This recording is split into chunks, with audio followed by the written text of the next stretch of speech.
809. ¿Diego? Bueno, arranco. Bien. Bueno, este caso es una medida cautelar donde se pide que se declare la inconstitucionalidad de una resolución del gobierno de la Ciudad de Buenos Aires. Es una resolución que tiene 5 artículos, que es una resolución corta, breve. Adelanto ya la parte resolutiva del caso o de la sentencia, en donde se declara efectivamente la inconstitucionalidad de la resolución en artículos 2 y 3, y se hace lugar parcialmente la demanda. Y el artículo 1, 4 y 5 de la resolución se deja como que es constitucional y la sentencia no se declara que sea inconstitucional esos artículos. Me pareció que a los fines de que se entienda, leer rápidamente, por lo menos el artículo 1, 2 y 3 de la resolución, que es lo que más está en juego en esta medida cautelar, lo que más fundamentos tiene en la demanda, no tanto el artículo 4 y 5, así que lo leo brevemente y después unos comentarios de cómo fue el proceso y algunas motivaciones de la demanda y unos fundamentos de la sentencia, ¿no?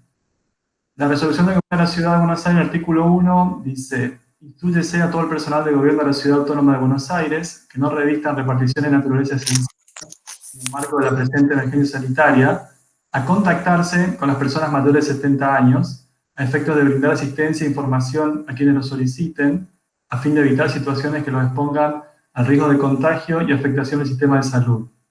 La actuación del personal convocado consistirá en concientizar acerca de los riesgos de contagio, escuchar a las personas, identificar las necesidades que se planteen y brindar la orientación y posterior derivación y resolución de las mismas. El artículo 1 prácticamente lo que establece es que a los agentes del gobierno de la Ciudad de Buenos Aires, los que no estén afectados en funciones de pandemia, tienen que contactarse con personas de 70 años o mayor a los fines de todo lo que se refiere a prevención, cuidado, etcétera, en época de pandemias por el COVID.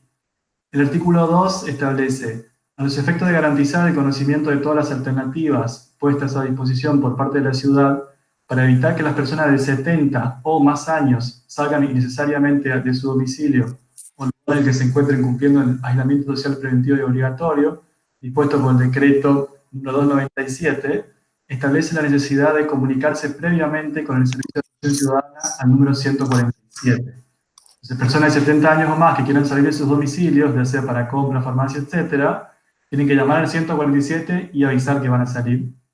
El artículo 3 dice: el aviso efectuado con la del artículo 2 estará vigente durante 48 horas. O sea que pasadas las 48 horas hay que volver a avisar que salgo de mi casa, que tengo 70 o más. Bueno, el artículo 4 hace referencia a quienes están exceptuados de esto. Se refiere a personas que trabajan en Estado, fuerzas de seguridad, etcétera. Y el artículo 5 se refiere a cuándo entra en vigencia esta medida, ¿no? Con fecha y hora. De la presentación de la medida cautelar, que es por un ciudadano de la provincia de Buenos Aires, la justicia tiene algo particular ahí en Buenos Aires que yo no he identificado o no había visto anteriormente, en donde abre el juego mediante redes sociales, internet y un 0800 para que los porteños o las porteñas que se sientan identificados con esto se puedan adherir a esta medida cautelar, ¿no? Y lo abre por algunas horas, ya que tiene que resolver rápidamente porque va a entrar en vigencia esta resolución. De esa apertura de juego a quien se quiere adherir, se presentan varios ciudadanos de la Ciudad de Buenos Aires, se adhieren y dicen que les agravia esta medida. También se adhiere el defensor y un asesor tutelar con respecto a que consideran que es inconstitucional esta medida del gobierno de la Ciudad de Buenos Aires. El gobierno de la Ciudad de Buenos Aires responde la cautelar, el traslado. Lo que hace es cuestionar primero la legitimación activa del actor, ya que dice que vive en provincia y no en ciudad, y después dice que como es periodista, a él no le corresponde las limitaciones que hace referencia a llamar por teléfono, etcétera, porque está exceptuado. Y también hace referencia a que la resolución, al no indicar ningún tipo de sanción, dice que no hay ningún tipo de agravio por las personas, entonces pasa a ser prácticamente una recomendación, ¿no? Son los fundamentos del abogado o la abogada del gobierno de la Ciudad de Buenos Aires. El juez rápidamente, luego del planteo de legitimación activa, hace referencia a la falta de legitimación activa, hace referencia que es innecesario, ya que se han presentado particulares, defensor, etcétera, así que le da curso a la cautelar. Bueno, los fundamentos son todos los artículos, los fundamentos por el derecho, todos los artículos de la Constitución, por ahí conocido 14, 14 bis, 16, 17, 18, 28, 29, 31, 43, y obviamente el 75, inciso 22. Y algunos fundamentos de la demanda que me llaman la atención por ahí también por lo que se discutiendo anteriormente, hace referencia a, acá lo tengo, que expresa la demanda, se presume que por tener 70 años o más una persona es débil. Aquí la primera irrespetuosidad del pseudo legislador al confundir adulto mayor con débil, está atacando justamente al que gobierna la ciudad por el Ejecutivo dictó esta medida. Luego dice, se sostiene que la medida de la administración fue dictada en exceso de sus facultades, ya que no puede alegarse que la legislatura está imposibilitada de sesionar por causa de la pandemia. La legislatura de la Ciudad de Buenos Aires estaba legislando en modalidad virtual. Después, bueno, cita jurisprudencia del Superior Tribunal de Justicia, esto ya más ataca, creo, la solución en sí, sino no tanto la cuestión institucional o democrática, donde dice el fallo este que citan, bueno, es posible para el legislador crear categorías, grupos o clasificaciones que impongan un trato diferente, pero el criterio de la distinción deberá ser razonable, es decir, fundado en pautas objetivas que mantengan correspondencia con la finalidad perseguida por la norma. El juez, veo que de entrada en su interpretación, en su considerando, dice que del artículo 1, 4 y 5 de la resolución que se ataca, dice que no se genera lesión de los derechos citados, por lo que dice que superan sin demasiado inconveniente el test de constitucionalidad, con respecto al artículo 1, 4 y 5. Hace referencia también a, o sea, que más allá de la molestia que puede generar a un habitante porteño recibir un llamado por parte de los trabajadores, dice que lo que intentan es brindar asistencia e información a quienes lo necesiten. Así que no cree que esos artículos, o el artículo 1 principalmente que lo leí, que personas agentes de la Ciudad de Buenos Aires llamen a personas de 70 años o más, no cree que sea algo inconstitucional ni que lesione algún tipo de derecho. Pero sí dice que el quid de la cuestión de esta resolución está en los artículos 2 y 3, ya que él considera también, de entrada, hace referencia que considera que es violatoria de derechos y garantías que afectan a cuestiones convencionales y constitucionales. Algunos fundamentos que yo marqué acá, de lo que va dando, considerando el juez, hace referencia a, bueno, la imposición a todo adulto mayor de 70 años de edad, de la necesidad de comunicarse con el Servicio de Atención Ciudadana, el número 147, previamente hacer uso de la posibilidad de realizar desplazamientos mínimos indispensables para aprovisionarse de artículos de limpieza, medicamentos y alimentos, tal como lo prevé el DNU 297, expresa el juez, resulta una exigencia más gravosa para ese colectivo de personas que para el resto de la población, que extralimita los contornos de la medida de aislamiento del conjunto de los habitantes. Como tal, debe ser analizado bajo lo que la doctrina y la jurisprudencia han tenido a bien caracterizar como categorías sospechosas. Máximo cuando este aviso tendrá únicamente una vigencia temporal de 48 horas, lo que obliga a una nueva gestión con igual cometido. Después dice en algunos apartados, bueno, más allá de las buenas medidas, de las buenas intenciones, perdón, que tiene la medida, esta medida importa una discriminación de razón de la edad, que vulnera los derechos y las garantías del grupo etario, al cual se encuentra destinada, al imponer una exigencia mayor y distintiva del resto de la población.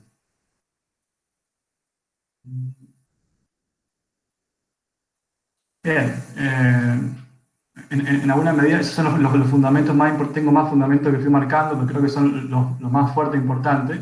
Después desarrolla como casi una carilla que me parece interesante lo de categoría sospechosa y también lo lleva a la actualidad, a cuestiones de raza y también, más que nada en Argentina, el tema de género.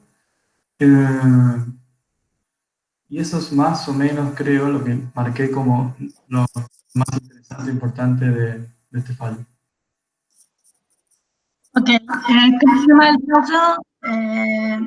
Sobre adultos mayores, Ciudad de Buenos Aires, ¿cómo era la carátula? No, estaba con unas iniciales. Ok.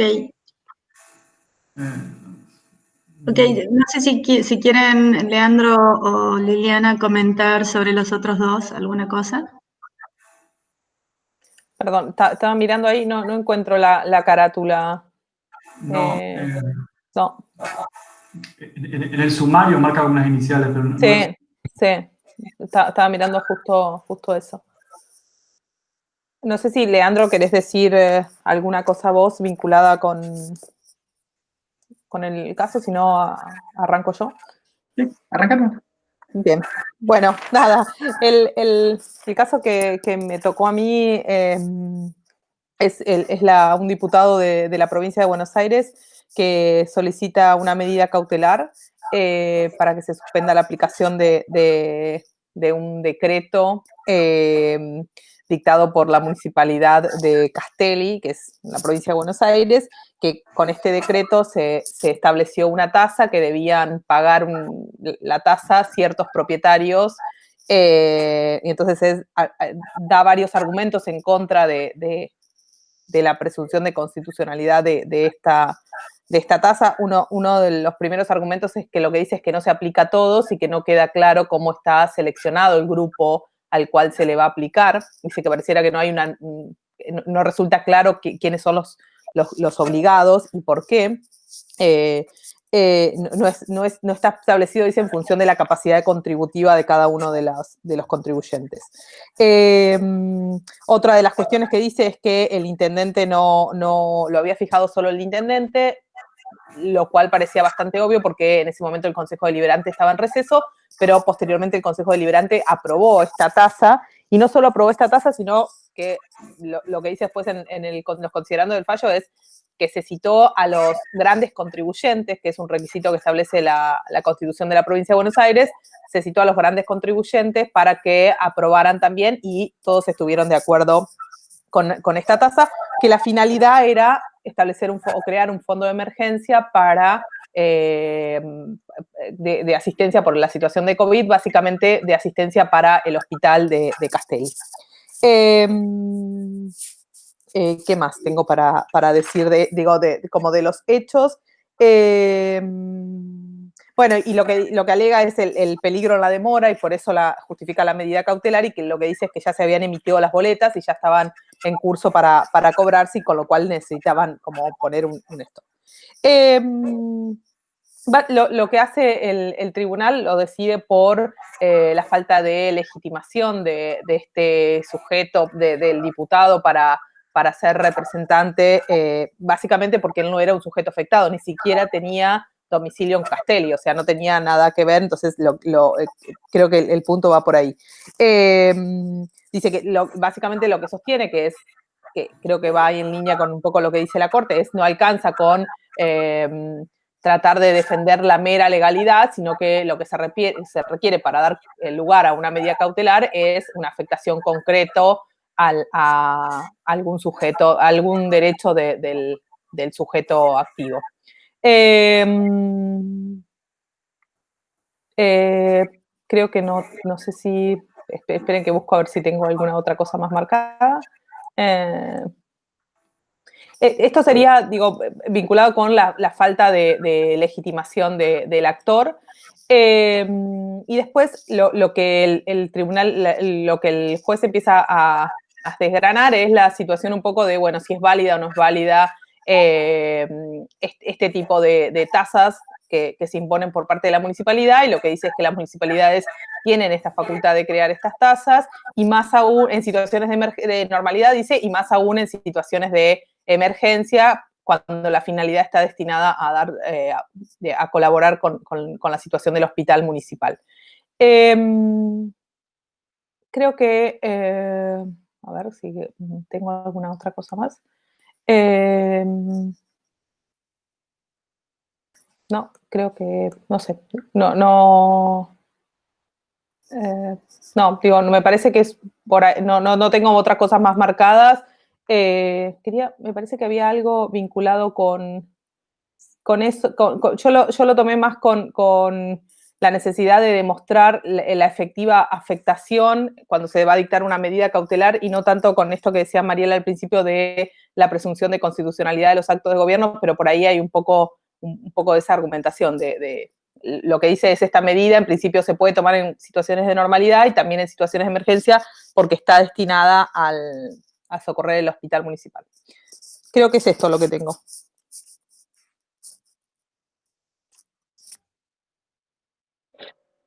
Y en el tercer caso, digamos, que es el que tiene que ver con la excarcelación, lo que tengo que adelantar, digamos, es que no hay demasiadas referencias a la situación de la pandemia o prohibición o suspensión de derechos a partir de la aparición del COVID, sino que en líneas generales se trata de un supuesto de excarcelación y en un último considerando analizan muy brevemente esta situación de la pandemia.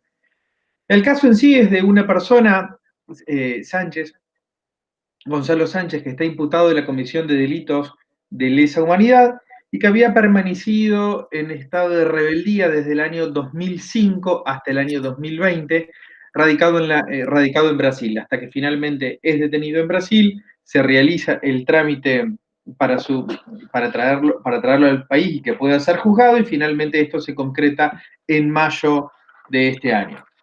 Lo que plantea el defensor que recurre la denegatoria de la excarcelación es que la resolución del juez de primera instancia era nula, lo primero que dice la Cámara, nula por arbitrariedad, es decir, por falta de fundamentos, y lo que dice la Cámara en un primer momento es que la decisión tiene sus fundamentos independientemente que se los comparta o no. Y luego se aboca a analizar las razones expuestas por el defensor. Y a grandes rasgos, lo que analiza la Cámara en definitiva es que existen riesgos procesales, es decir, se dan los requisitos tanto del Código Procesal Penal de la Nación como del Código Procesal Penal Federal, es decir, el nuevo código que está entrando en vigencia en forma paulatina. En este momento se encuentra vigente en las provincias de Jujuy y de Salta, pero la Comisión Bicameral, una comisión bicameral de seguimiento que funciona en el Congreso de la Nación, dispuso el año pasado que, en aras de una aplicación uniforme para determinadas cuestiones, y concretamente en lo relativo a la materia escarcelatoria, dice tenía que ser de aplicación uniforme en todo el país, por lo tanto, los distintos tribunales tenían que ir aplicando las normas. ¿Qué es lo que sucede? Que el Código Procesal Penal Federal establece una serie de pautas para analizar estos riesgos procesales, entre los que se encuentran precisamente el riesgo de fuga. Y lo que tuvo en consideración la Cámara Federal es que este ciudadano, Gonzalo Sánchez, había permanecido en rebeldía durante más de 15 años y estando en conocimiento que la justicia argentina requería su presencia. Entonces, ante esta circunstancia dice, hay presupuestos suficientes, esto además está establecido por tanto el Código Procesal, en los términos del Código Procesal todavía vigente, en los términos del 319, como el que va a entrar en vigencia en los términos del 320. Sí, es interesante que la extradición que concede Brasil lo hace por determinados delitos, porque Gonzalo Sánchez está imputado por toda una serie de delitos, pero solamente se lo extradita por la desaparición forzada de personas, en tanto se considera un delito permanente. ¿Por qué? Porque Brasil no suscribió la Convención contra la Desaparición Forzada de Personas que torna imprescriptibles determinados delitos. Por lo tanto, para Brasil, ciertos delitos, como de torturas, homicidios y demás, esos delitos prescribieron. No así por lo que decía en cuanto al carácter permanente de la desaparición forzada de personas. Bien, finalmente, y en lo que tiene que ver concreto con la situación de la pandemia, lo que analiza la Cámara Federal, es decir, hace también un análisis de cuestión de tipo objetivo en relación al monto, a la cuantía de la pena que puede llegar a imponérsele, y que al ser probablemente de prisión efectiva se cumple uno de los requisitos que para la denegatoria de la excarcelación, que es la imposibilidad o la improbabilidad de una pena de ejecución condicional. Y finalmente, cuando dice que se trata de delitos de lesa humanidad, que estos han sido tenidos en consideración tanto por la Corte como por la Cámara Federal, por la Cámara Federal de Casación Penal, y en relación a la situación del COVID, dice que como esta persona viene de un lugar que está muy comprometido en su situación de salud, tiene que permanecer no solamente privado de la libertad, precisamente por la cuestión, la prisión preventiva dispuesta,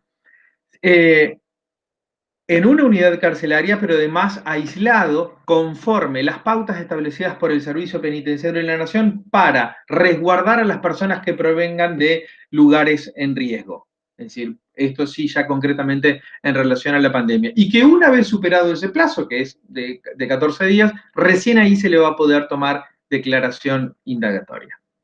En los términos del, es decir, acto de defensa material, que en los términos del artículo 294 del Código Procesal Penal de la Nación. Eso es todo. Genial. Propongo dos temas que me parecen transversales y en lo que me parecen que los fallos se contradicen, o por lo menos tienen estándares contradictorios.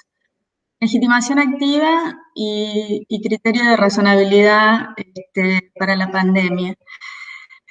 En cuanto a la legitimación activa, lo que pasa en el fallo de los adultos mayores de Cava es básicamente que se presenta alguien que no tiene legitimación activa y el juez de oficio decide, no tenía legitimación porque estaba exceptuado de la norma que criticaba y porque ni siquiera estaba radicado en Ciudad de Buenos Aires, ¿no? Y ese alguien que no tenía legitimación activa, igual que el diputado que se presenta en Castelli, sin vivir en Castelli, buscando su calidad de diputado y sin ser afectado por la norma, en Castelli le dicen clara y fuerte, no tenés legitimación activa, y en Cava se abre un procedimiento colectivo, se convoca gente, y después se dice que decir que no tiene legitimación activa no tiene sentido porque toda la gente que se presenta después arman el caso, ¿no? Lo cual muestra, digamos, que por qué en Castelli no podría haberse hecho lo mismo, es decir, por qué en Castelli no se podría haber abierto una convocatoria a ver si los afectados por el impuesto no querían quejarse, y entonces componés el caso de esa forma, digamos, podría haber pasado de la misma forma, o por el contrario, en Cava se le podría haber negado la legitimación activa al que se presenta y se cerraba el caso. Entonces, yo creo que ahí hay una sospecha, por lo menos para mí. Por ahí ustedes que leyeron mejor el caso más en profundidad me pueden decir si me equivoco, pero si hay algún elemento distintivo. Pero para mí me parece que con los argumentos de Cava se podrían haber usado en Castelli y los argumentos de Castelli se podrían haber usado en Cava en materia de legitimación activa. ¿Puedo decir algo ahí que no sé si es relevante o no, pero quizá es que no sé cómo funciona, la verdad. Sí. Este rol que tuvo la consulta que hace el Consejo Deliberante a los grandes productores, a los grandes contribuyentes, no habría ahí una diferencia entre, bueno, estos ya fueron consultados en realidad y lo que dice, y lo remarca en el fallo, es no hubo oposición o hubo una muy poquita oposición. Tiro eso como un dato, no lo sé. Creo yo que lo que ahí te repregunto yo, porque lo que dice la Constitución de la provincia de Buenos Aires es que para aumentar una contribución o para crear una contribución se necesita una mayoría absoluta del Consejo Deliberante, y el Consejo Deliberante avaló la decisión del intendente con una mayoría simple. Entonces, esa es la crítica que se hace. Pero además de la mayoría absoluta, se necesita una mayoría igual dentro de los grandes contribuyentes. Esa es la convocatoria que hace. Esos grandes contribuyentes, según dice el demandante, no son necesariamente los productores a los que se les impone la renta. Entonces, no es comparable esa consulta. Yo estoy poniéndome en el lugar del demandante, ¿no? Y en los argumentos del demandante que están ahí. Entonces, lo que dice es, la tasa que se crea en relación a una actividad y no en relación a la capacidad contributiva, ¿no? A los únicos que se consulta es a los que tienen mayor capacidad contributiva cuando el impuesto se les está poniendo a gente de una actividad.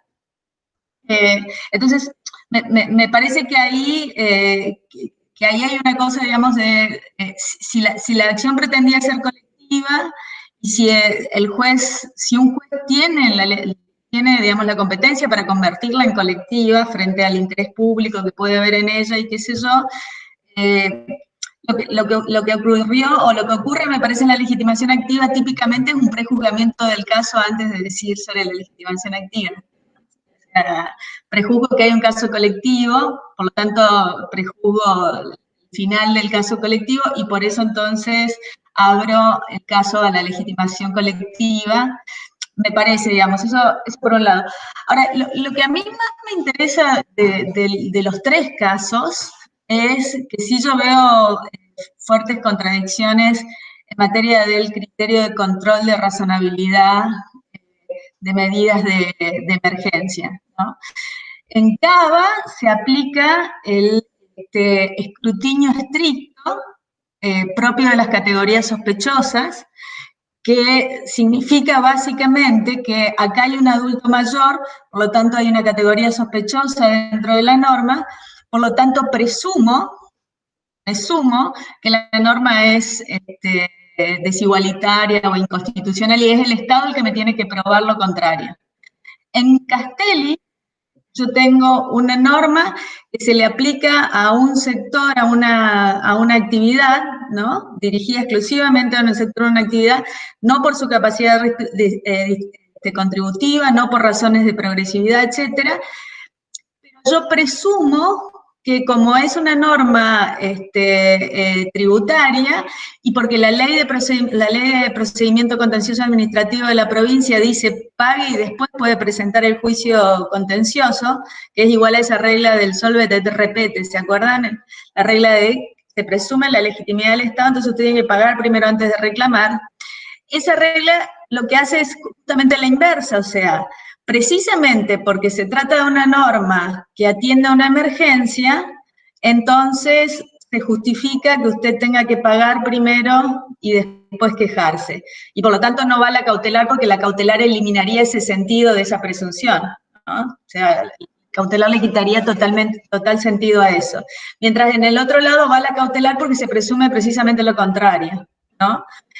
Ahora, los dos casos son distintos, en uno hay categorías sospechosas, en el otro no. Ahora, ¿no había categorías sospechosas también en otros casos, como por ejemplo el caso de las categorías sospechosas funcionan pareciera solamente cuando aparece en la norma, pero cuando hay un impacto diferenciado, como por ejemplo en un adulto mayor que está dentro de una cárcel, ¿sí?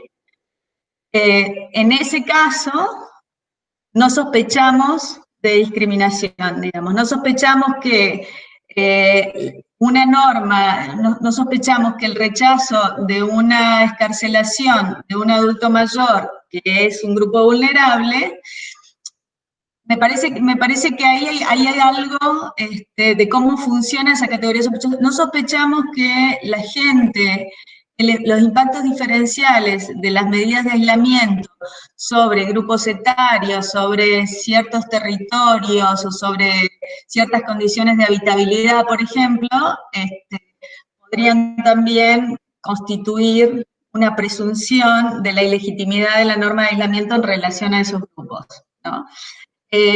Solamente parece que la categoría sospechosa funcionara cuando la norma incluye la categoría sospechosa ahí. Pero, por ejemplo, cuando entraron las personas que entraban del exterior, ¿no? Y que eran retenidas en los hoteles, ¿no?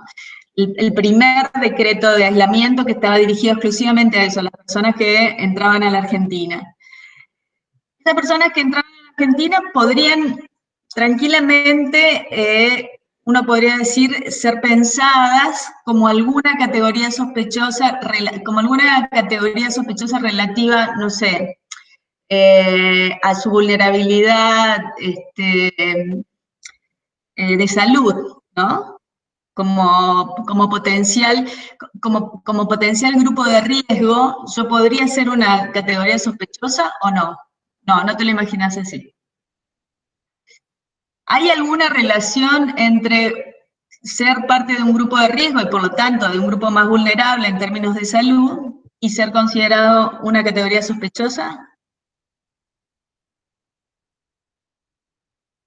Y las condiciones físicas suelen ser parte de las definiciones de categorías sospechosas o parte de las definiciones sospechadas. Lo que, en relación a eso último, lo que no sé si cuando las personas provenían del exterior, se las consideraba categorías sospechosas en cuanto a grupo de riesgo o que en realidad podían ser agentes que introdujeran la enfermedad y provocaran esos daños. Eso me parece que es una diferencia importante, digamos, al momento de abordar la cuestión. Totalmente de acuerdo, y por eso, y ahí es a donde iba. Creo que la diferencia entre unos y otros no pasa porque sean categorías sospechosas, sino pasan porque lo que se está criticando es la política paternalista del Estado, ¿sí?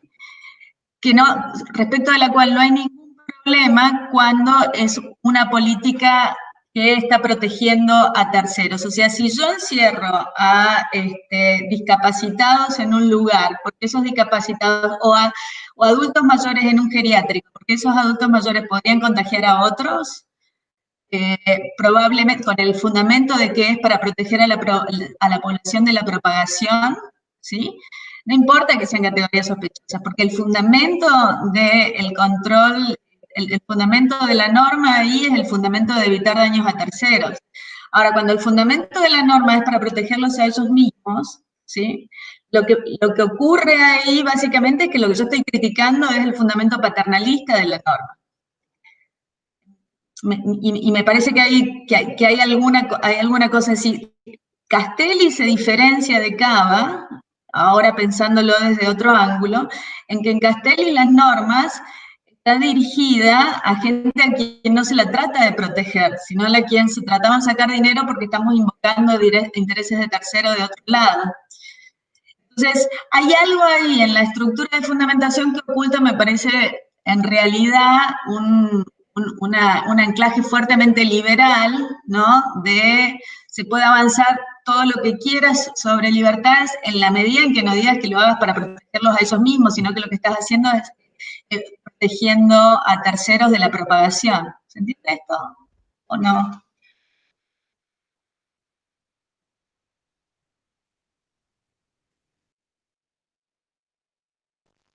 Sí, se entendió. Creo que... ¿Se escucha? ¿Hola? Sí, se escucha. ¿Hola? Se escucha. Ah, pensé que me habían dejado escuchar. ¿Es eso lo que en el fallo de adultos mayores establecen ahí en uno de los últimos, considerando como la presunción de consentimiento que se utiliza como instrumento para medir la cláusula de igualdad? ¿A eso refiere lo que vos estabas diciendo, Mariela?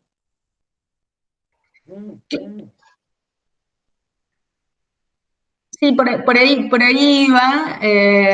Lo que dice, me parece, el fallo, justo yo había como sacado eso, en algún momento dice, no cabe presumir el consentimiento aludido cuando el legislador utiliza una de las denominadas categorías sospechosas. Es decir, la categoría sospechosa sirve para no presumir que habría el consentimiento de los adultos mayores en eso. Y eso no significa otra cosa que decir, para mí, digamos, que estamos actuando contra de una actividad paternalista, digamos. Y eso es fuerte en épocas de emergencia, ¿no? Que el límite sea la norma que está dirigida a protegerte a vos mismo, ¿no? La invasión a tus libertades está bien en la medida en que tus libertades puedan poner en riesgo a otros. Pero no está bien cuando la pretensión es defenderte a vos en tus propias vulnerabilidades, ¿no?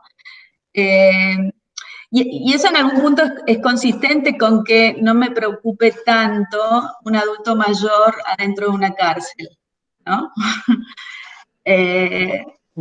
Porque en realidad mi punto no es proteger, digamos, yo no tengo una autoridad y competencia tanto para proteger a alguien de sí mismo o proteger a alguien en sus vulnerabilidades, sino tengo competencias para evitar que, o sea, tengo las competencias de coordinar las libertades, asegurarme de que las libertades de algunos no signifiquen una amenaza a otros, ¿no?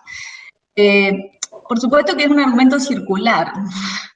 Y es difícil de verlo ahí, pero me parece que esas construcciones argumentales se van cruzando de formas complejas que hacen parecer que los tres fallos se contradicen en algún momento, o que están usando estándares que son contradictorios, no sé.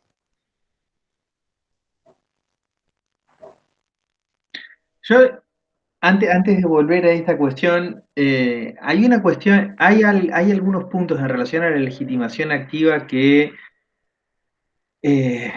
admiten un tratamiento diferenciado, y es básicamente que son resueltos por jurisdicciones distintas.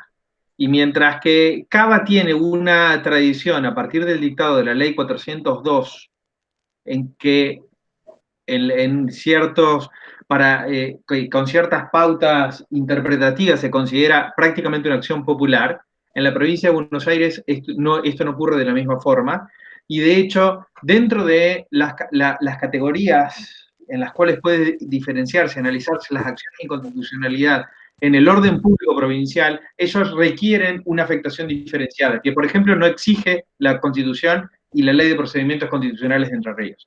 Es decir, ahí hay un problema en cuanto a afectación diferenciada. Lo que sí hay también, y esto es bastante visible en el fallo de Castelli, es una recepción de los procesos colectivos en términos o en categorías que uno consideraría prima facie superada. Es decir, volver a hablar de interés legítimo, volver a hablar de derechos subjetivos, de interés simple, es algo que ya para 1994, cuando se reformó la Constitución, se consideraban categorías superadas.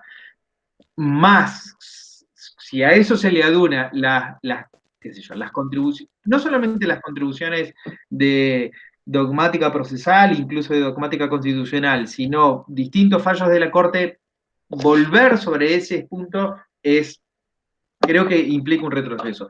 Pero no solamente eso, sino que además, el caso claramente era una cuestión colectiva y estaba presentado en clave colectiva. Si el análisis comparativo se lo puede hacer con el que analizamos hace un tiempo del juez de instrucción, creo, de la Capital Federal, que resuelve en clave colectiva, pero sin tomar ninguna de las cuestiones propias de los casos colectivos. Es decir, no hay comunicación a la Corte, no hay ¿cómo se llama? No hay publicitación, no publicita la interposición de la demanda por si algunos otros quieren adherir, y en esto lo que se observa es que el Poder Judicial de Cava tiene otra práctica, y esto lo decía el abogado de ASIG, ¿era? ¿O de ASIG? Que estuvo en el encuentro anterior. Hay otra dinámica, otra práctica tribunalicia en cuanto al análisis de las cuestiones colectivas. Eso, digamos, para la cuestión de la legitimación. Es decir, en definitiva, el juez de Castelli recepta categorías propias del derecho administrativo decimonónicas, por decirlo de alguna forma. Y después, nada, por ahora eso, para no monopolizar la palabra.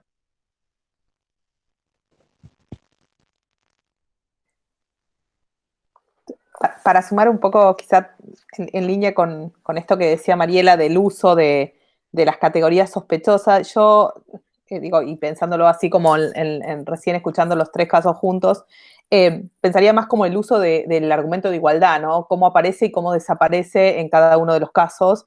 Digo, porque en el caso de Cava pareciera que hay todo un argumento en base a las categorías sospechosas y por lo cual la medida no sería válida, pero sin embargo es un argumento corto en términos igualitarios. Digo, por ejemplo, no se plantea, o por ahí Diego nos puede aclarar un poco, pero por ejemplo no lo plantea en términos de qué pasa con las personas que no tienen los recursos para llamar por teléfono y avisar que van a tener que salir.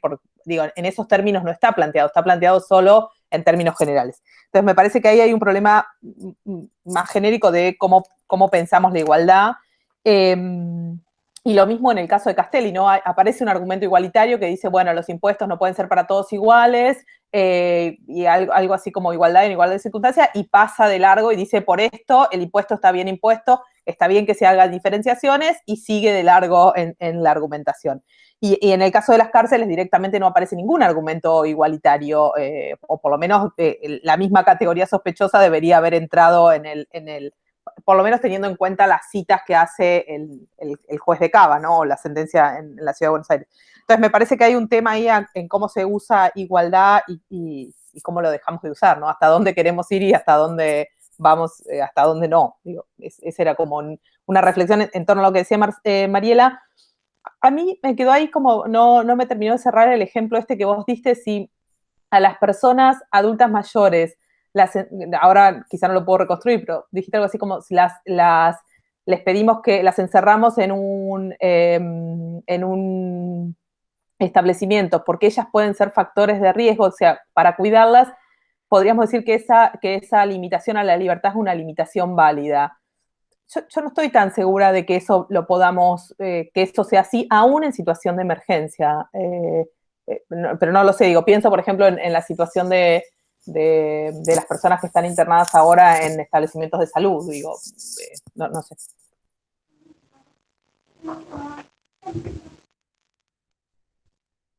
¿Y qué estándar, y con qué estándar pensarlo? Porque podemos hablar de personas que están contagiadas dentro de una institución total cualquiera.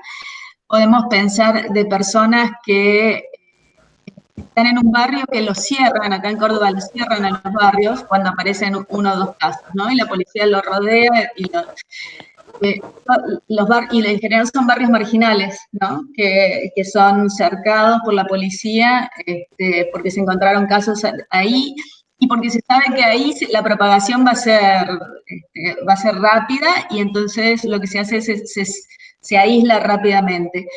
Y ahí hay claramente razones de condición social que podrían ser vistas como categorías sospechosas, en donde además también está muy claro que las medidas del Estado tienen un impacto muy diferente, digamos, o sea que no son medidas que servirían para evitar el contagio en ese contexto, entonces lo que hace el Estado es los encierra.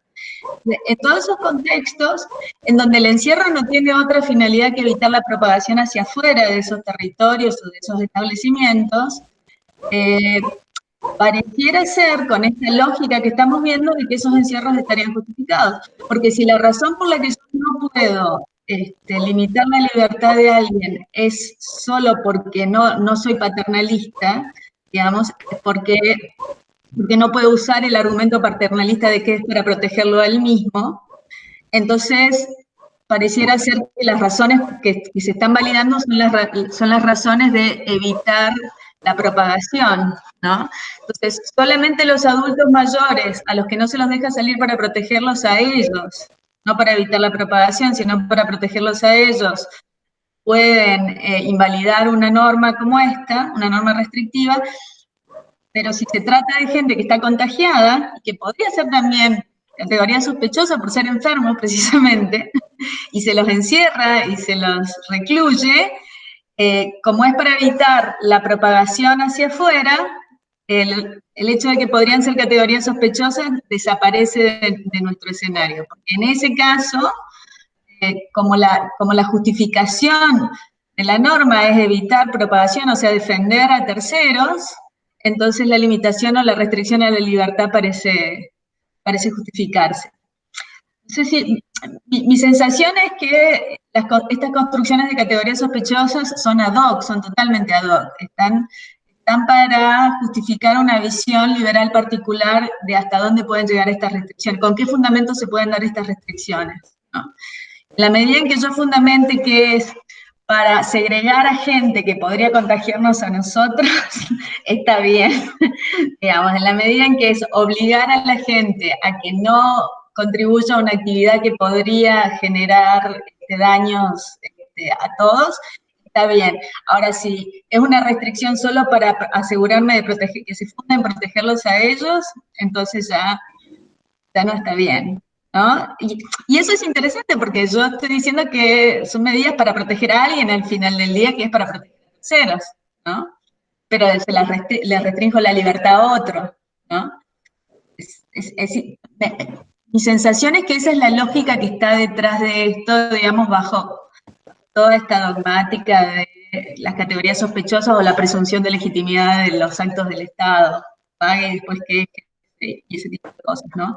O toda la labia de la solidaridad social frente a esto. Me parece que lo que hay detrás de eso es una visión liberal clásica, antipaternalista, ¿no? Que es capaz de extender la idea de daño a terceros mucho, digamos, en épocas de emergencia, pero que claramente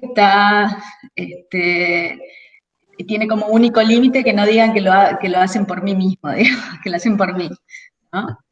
Sobre todo si soy de una categoría, pertenezco a una categoría sospechosa. Y eso lleva al otro problema teórico más difícil de solucionar, que es que las categorías de riesgo, o sea, los grupos vulnerables, que son vistos como categorías sospechosas también por los decretos, ¿no? Son categorías sospechosas en el sentido de que son grupos de riesgo, diabéticos, personas mayores de edad o con patologías previas, etcétera. Esas categorías también son categorías sospechosas para poder dirigirles políticas especiales hacia ellos, ¿no?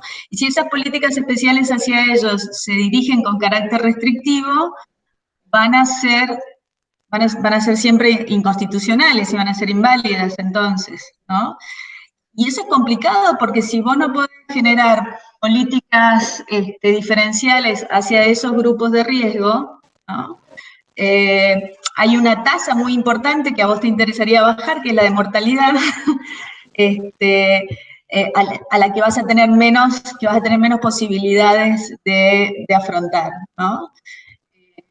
Y entonces, bueno, o sea, sí podés manejar la tasa de propagación y contagio porque podés limitar a los otros, pero la tasa de mortalidad tiene problemas porque no podés tener políticas diferenciales restrictivas en relación a los grupos de riesgo, ¿no? ¿Entiendes esto? Me parece que ahí hay una relación entre qué tipo de políticas permitiría este tipo de estándares con respecto a hasta dónde pueden restringirse nuestras libertades, ¿no? Me parece que hay. Por supuesto que estos estándares se aplican, digamos, cuando se presenta un diputado o un periodista a demandar, ¿no? Este estándar no se está aplicando cuando cercan una villa o cuando encierran con la gendarmería a la gente en un geriátrico. No estamos discutiendo eso, ahí lo estamos discutiendo en estos casos cuasi triviales en algún punto, ¿no? Pero en estos casos cuasi triviales se están generando estándares que lo que hacen es limitar las posibilidades de la política sanitaria en un sentido y posibilitarla en otro, ¿no? Y me parece que si nuestros jueces no permiten, digamos, políticas diferenciales a los grupos de riesgo, uno podría creer que el impacto natural es que no vamos a poder disminuir la tasa de mortalidad, ¿no? Uno podría pensar que eso podría ser que nuestra tasa de mortalidad no podría ser todo lo buena que podría ser, no lo sé. Somos liberales y asumimos el riesgo, digamos.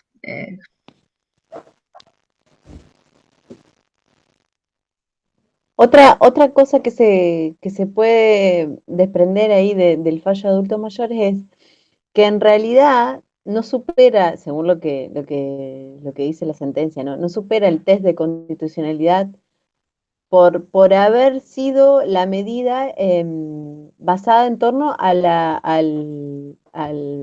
cláusula de la edad. Pero me queda la duda de que si esa medida hubiera sido, en vez de función de la edad, o sea, en vez de poner los 70 años, hubieran puesto enfermedades preexistentes, como vos recién decías, Mariela, por ejemplo, tendrán que llamar al 0800 o previamente a salir cada 48 horas las personas diabéticas o las personas con determinadas debilidades pulmonares, no sé, lo que fuera, no tengo ni idea de qué tipo de de antecedentes médicos tendría que tener, pero pongámosle que lo haya la medida del artículo 2 ese de la resolución los haya definido, así taxativamente como están definidos los grupos de riesgo, si hubiera superado el test de razonabilidad en función de todo lo que expresa la sentencia, no me queda claro que no lo hubiera superado.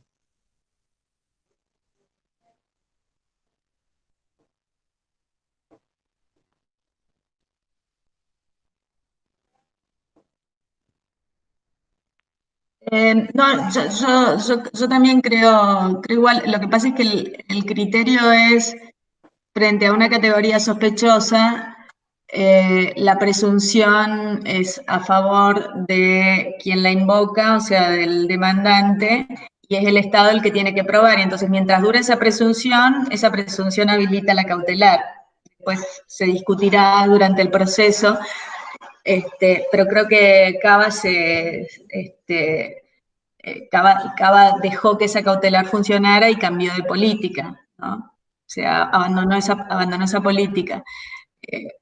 Pero es cierto, probablemente en un análisis en fondo sobre el caso, la proporcionalidad podría haber estado ahí en discusión. El problema es que si vos usás la categoría sospechosa, ese estándar da una presunción fuerte.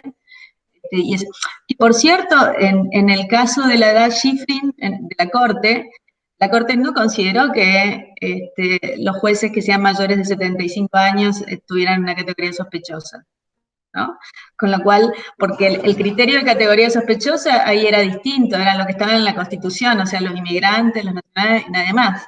Entonces, también hay acá una cosa de innovar en materia de categoría sospechosa en pandemia, ¿no? Que es innovar para tener una presunción fuerte contra una norma que se supone que, porque es una norma de pandemia, debería tener alguna presunción a su favor.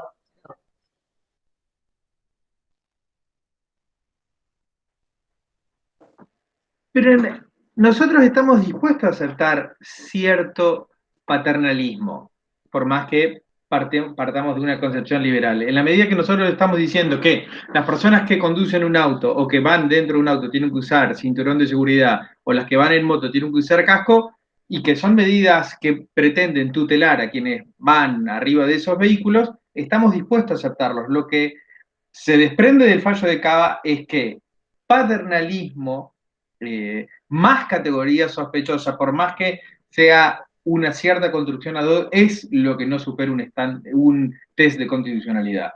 No el paternalismo en forma aislada, no, sino que asociado a, no es, digamos, no simplemente paternalismo.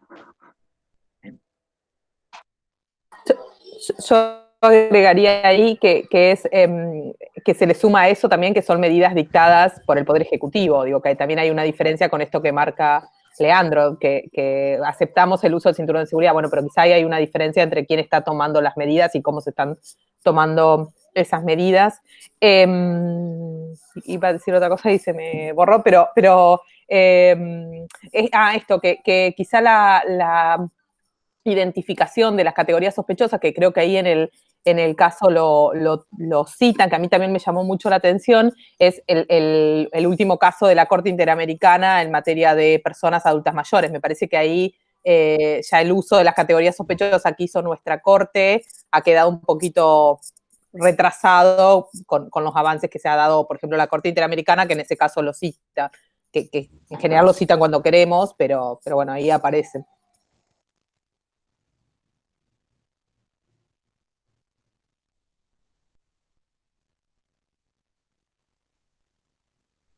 ¿Algún comentario más? ¿O ya hemos exprimido estos artículos? No, lo que sí me llamó la atención del fallo de Cava es que en el considerando 14 dice: lo que voy a analizar es la legalidad de la medida, pero no voy a entrar en el análisis del mérito, oportunidad y conveniencia porque eso es una materia privativa del Ejecutivo. Y después lo que hace de lleno es analizar mérito, oportunidad y conveniencia. Es decir, pareciera que iba a ser, cuando estaba leyendo pensé que iba a ser un análisis de la cuestión procedimental y quién era el sujeto, el competente para dictar este tipo de medidas. Después, no. que hacen un análisis sustancial de la medida, digamos, independientemente de quién dictó la norma.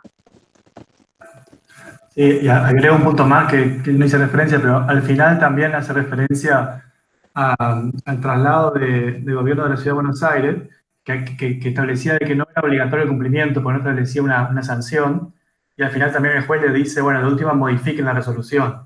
También le manda como a cambiar la resolución si así fuera el criterio.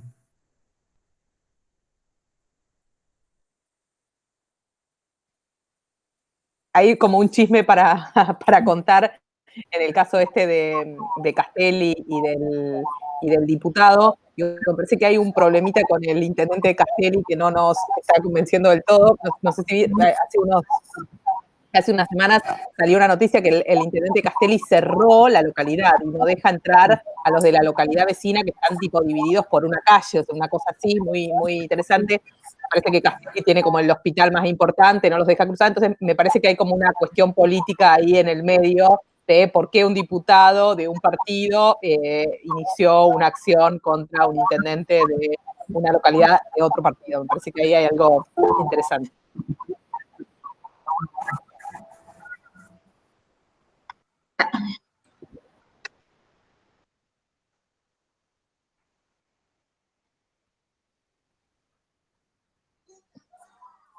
Creo que está hablando Leandro. No, yo no Leandro, perdón, te silencié justo antes. Ahí está. Sí, por eso tenía abierto. No, yo quería preguntarle más que nada, quizá el negro pueda saber un poco más. Porque bueno, el fallo de Lesa, bárbaro, o sea, se ajusta a derecho, el tipo trata de ser lo más legalista al Código Procesal. Te digo, por acá también hubo estas cuestiones. El vago lo mandan se llama a Fernández, como bueno, a la persona que está, a Sánchez, lo meten en cuarentena 15 días y no le hacen la indagatoria. Acá hubo problemas graves por eso, por no hacer la indagatoria. O sea, si no vamos, o sea, no sé cómo lo soluciona en el federal, cómo lo están solucionando eso, o si es algo común, suspender por una resolución, porque creo, por un decreto, por un DNU, suspender el plazo de indagatoria. Acá hubo problema con los juicios comunes, por eso se desarrolló tanto la indagatoria por Zoom, ¿entendés? Pero vos estarías suspendiendo un plazo constitucional, o por lo menos del Código Procesal, por un DNU que te mandas a cuarentena. No sé cómo lo ves vos, que sos el que más lo conoce. Primero, no lo había pensado. La verdad que no lo había advertido.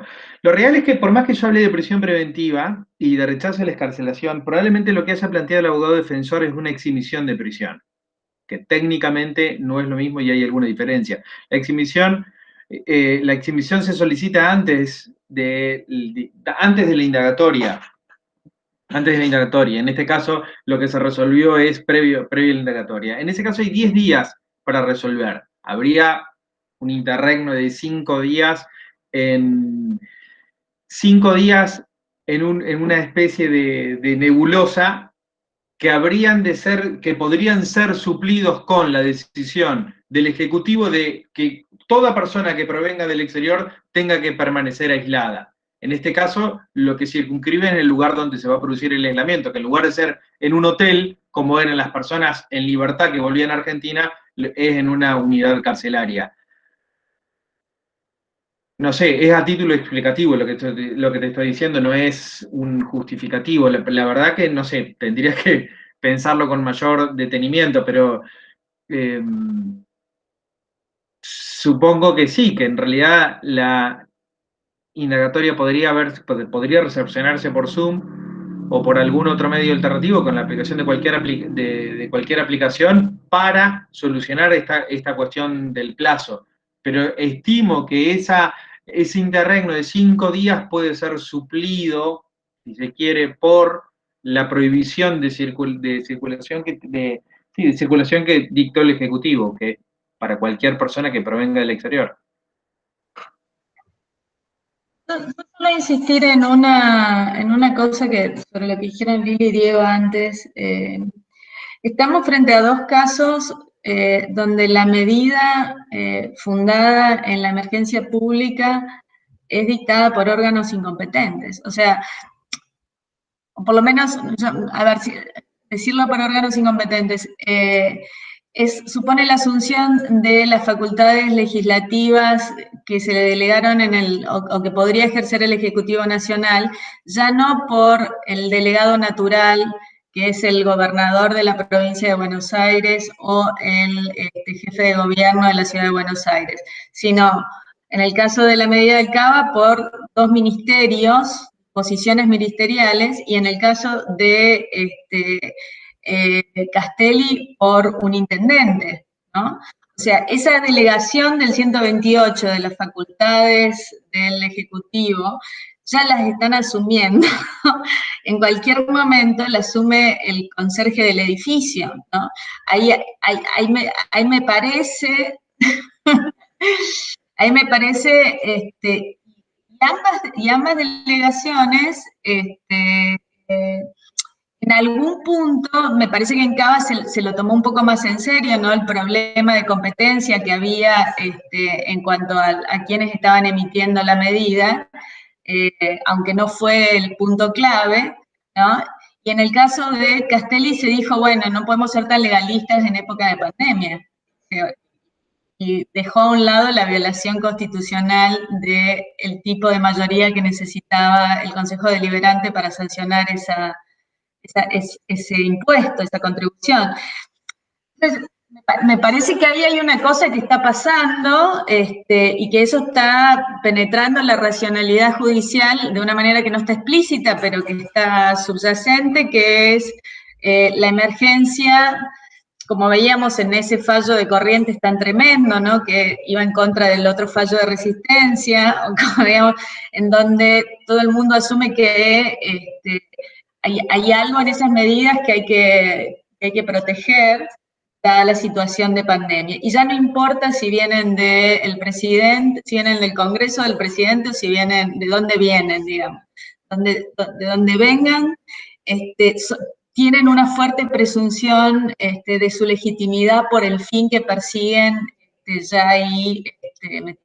A mí casi me emocionó el fallo de Cava, que tenía un párrafo que decía, y recordemos todos que debemos cuidarnos, y no sé qué, antes de terminar el fallo, no sé si lo ven como una especie de apelación así. Es casi un credo que se sostiene, pero que en realidad no es anecdótico. Me parece que está como impregnando las racionalidades en las decisiones, ¿no? Como que nadie tiene ganas de decir que hay un problema de competencia cuando se trata de una medida sanitaria, ¿no? Nadie tiene ganas de que eso sea la base de su decisión. Y eso me parece que es como un asunto ahí tenebroso en estas cosas. Por eso yo los puse como fallos de los excesos, porque me parecían que la cosa se había salido, ya no era un gobernador como delegado, ya son otros estamentos que están tomando decisiones que originariamente, no nos olvidemos, son decisiones que le corresponden al Congreso de la Nación. ¿No? Sí, ahí, si bien hay toda ya hay jurisprudencia, pero en cuanto a la presunción de lo que vos decías, la clásica presunción de legitimidad de los actos, bueno, o sea, ni siquiera es que es como una delegación de la delegación, y son actos que también están sometidos posteriormente tienen que estar sometidos a aprobación o a conformidad, o digámoslo como le queramos decir, de la legislatura, entonces, o del Congreso, entonces, es como una doble, hasta dónde te puede llegar la presunción de legitimidad de los actos, del acto público, del acto administrativo. Es como una doble duda. Y sumale que después, eso es algo que me resuena a mí, después del último decreto, que pasa de aislamiento a distanciamiento, hay muchas de las delegaciones estas que se le daban a los gobernadores que también caen, ¿entendés? Y los gobernadores siguen tomando, los gobernadores, los intendentes, los presidentes comunales, los de la cancha de bocha, siguen tomando decisiones que creo que ya, o sea, no tienen ni siquiera el sustento de las delegaciones que daba el presidente en el primer decreto. ¿Entendés? Pero siga. A mí lo que, creo que ya lo dije hace un momento, pero no deja, y ahora vos lo recordaste, Mariela, no deja de sorprenderme la diferencia en el tratamiento de los casos colectivos en general, de la justicia de la Ciudad Autónoma de Buenos Aires y del resto del país. Lo que sucedió entre Corrientes y Resistencia, o lo que puede verse en el fallo de Castelli, es notorio en ese sentido. Eso es verdaderamente llamativo. Lo segundo, que en el caso de Castelli, además, hay una... por empezar, casi todo el Poder Judicial es reacio, y el contencioso administrativo más, reacio a cuestionar la legitimidad de las imposiciones. Y en el orden provincial, más aún, casi es muy difícil encontrar inconstitucionalidades en las cuestiones provinciales. Es más, la Corte Nacional tiene estándares diferenciados o sin justificativo alguno cuando hace un análisis de las medidas de no innovar, cuando lo que se cuestiona son tributos federales y cuando lo que se cuestiona son tributos provinciales. Es decir, es mucho más restrictiva, mucho más restrictiva para dictar ese tipo de medidas con los tributos provinciales. A los federales los controla un poco más, pero todo lo que tenga que ver con la jurisdicción, con las potestades tributarias provinciales, es mucho más laxo. Es decir, las haciendas provinciales y municipales, en este caso, tienen muchas más permisividad, si se quiere, mucho más carta blanca. En este caso, además, se le suma la cuestión de emergencia, y para mí lo que hay es una extensión concreta en lo que es las potestades tributarias del municipio en materia de salubridad. Porque difícilmente cuando se analizaba este tipo de cuestiones se pensó en casos como este. Normalmente son las tasas municipales tienen que ver con el contralor de otras cuestiones, no con esto. Y aún así acá se le dijo, siga. Al municipio se le dije, usted siga, haga, estamos en emergencia, salubridad puede interpretarse en el sentido más amplio posible, por lo tanto, usted tiene competencia para dictar y para sancionar, digamos, la norma tributaria que le apetece.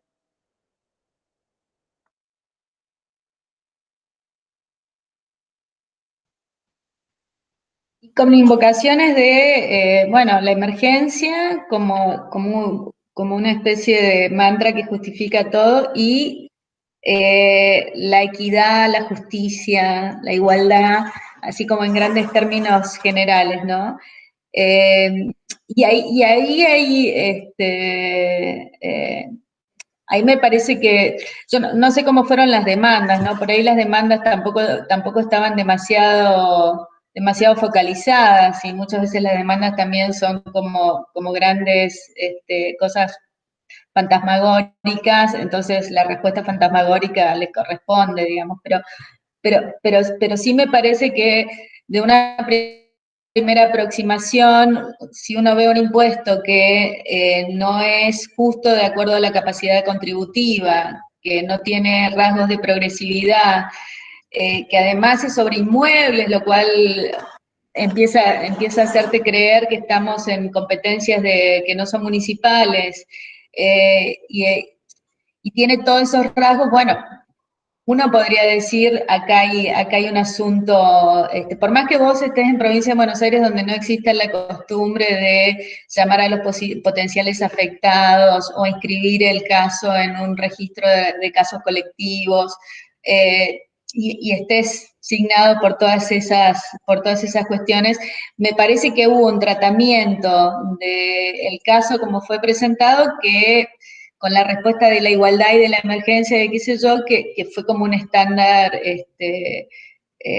demasiado amplio que podría ser aplicable a casi cualquier cosa. Entonces, digamos, si un Consejo Deliberante, sin las mayorías que manda la Constitución, dicta una norma para la que no estamos claros si tiene competencia, y en nombre de la igualdad y de la emergencia decimos que sí, entonces, ¿cuál sería el límite, digamos? ¿Cuál sería la cuestión? La respuesta formal de la legitimación, y ese es un típico caso en donde uno puede pensar que, que rechazar la legitimación activa es una respuesta excesivamente formal, ¿no? Si uno viera el caso fuerte, cosa que el juez no vio, digamos, no vio que era un caso fuerte, vio que lo justo era exactamente lo contrario. Eso.